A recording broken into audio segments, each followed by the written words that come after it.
E aí pessoal do Radiologando, tudo bem com vocês? Estamos aqui para mais um vídeo no canal e dando continuidade ao tema tomografia computadorizada. Mas calma, antes de começar o vídeo, já deixa o seu like aí embaixo porque fortalece muito e ajuda também o nosso canal a ser propagado para outras pessoas, assim como você, para tirar dúvidas. E se você não é inscrito no canal, se inscreva no canal, ative as notificações para não perder nenhum vídeo e, claro, ficar por dentro de todo o conteúdo a ser postado. Nos siga também nas redes sociais, onde além de você poder tirar suas dúvidas, também poderá radiologar de pertinho conosco, ok?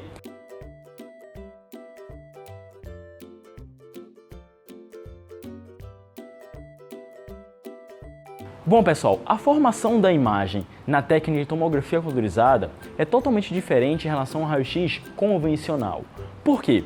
A tomografia computadorizada trabalha com o sistema DR, que significa radiologia digital direto, ou seja, a imagem produzida ela é basicamente avaliada, observada em tempo real.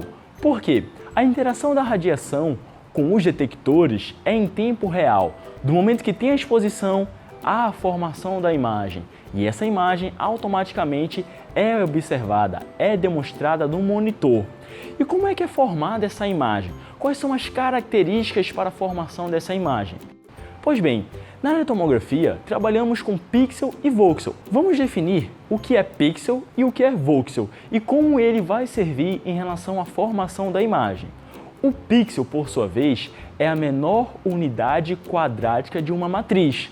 Já o voxel é a menor unidade de volume de uma matriz.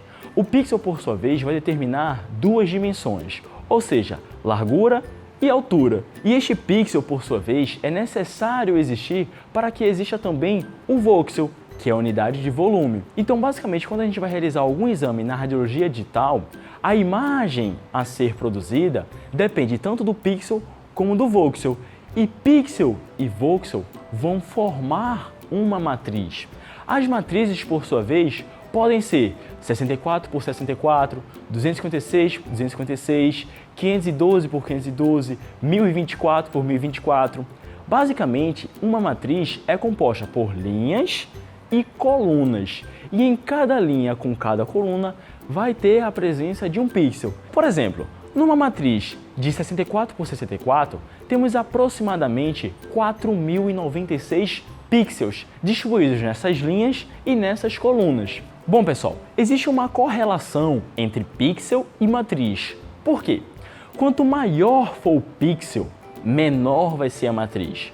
Quanto menor for o pixel, maior vai ser a matriz. Ou seja, é uma razão inversamente proporcional. Sendo que é importante para a qualidade da imagem que a gente tenha um tamanho de pixel pequeno, para que a gente possa obter uma matriz maior. Isso porque a matriz, juntamente com o pixel, vai determinar a resolução espacial de uma imagem radiológica, de uma imagem tomográfica.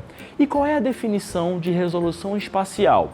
A resolução espacial é definida como a menor distância entre dois pontos próximos em uma matriz. Bom pessoal, temos aqui imagens que dá para observarmos a importância do pixel em relação à matriz.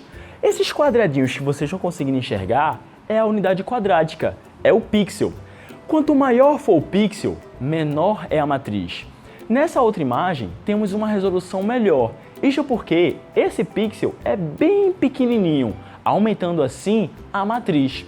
Então é interessante termos uma matriz grande, uma matriz para uma resolução espacial, para uma resolução de imagem melhor, para que podemos observar com mais nitidez todas as estruturas em relação ao corpo humano, sem que essas imagens elas fiquem basicamente com ruído. Bom pessoal, explanado um pouco sobre o pixel, vamos falar agora sobre o voxel. O voxel é a menor unidade cúbica de uma matriz. É importante existir o pixel para que possa existir o voxel. O voxel, por sua vez, ele vai definir não só a largura e a altura, mas também a profundidade. Temos aqui duas imagens. Na primeira, você vai observar melhor a unidade do pixel, onde vocês vão observar largura e altura. E deste lado, vocês vão observar a importância do voxel, que além da largura e altura, vai demonstrar a profundidade. E isso é basicamente a diferença entre pixel e voxel. No voxel você vai conseguir enxergar melhor toda a profundidade em relação à estrutura. Tanto é que o voxel, por sua vez, é extremamente necessário, exatamente para que possamos obter essas imagens 3D. E 3D nada mais nada menos significa 3 dimensões: largura, altura e profundidade. Sem o voxel, a gente não consegue produzir as imagens 3D em radiologia. E quais são as técnicas que permitem a aquisição de imagem em 3D? A gente tem a tomografia computadorizada, temos a ressonância magnética, que são as técnicas mais comuns em relação ao diagnóstico por imagem. Bom, pessoal, então é isso aí. Quanto maior o tamanho da matriz, menor é o tamanho do pixel, e isso vai ser melhor para a qualidade da imagem em relação à sua resolução.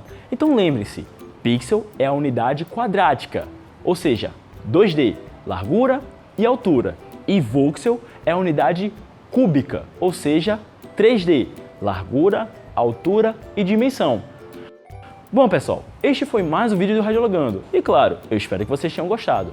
Mas se você ainda tem alguma dúvida, deixa aqui nos comentários que a equipe do Radiologando vai responder para vocês. Ou então nos siga também nas redes sociais, onde você, além de tirar as suas dúvidas, poderá radiologar de pertinho conosco. Ok, pessoal? Até o próximo vídeo. Valeu!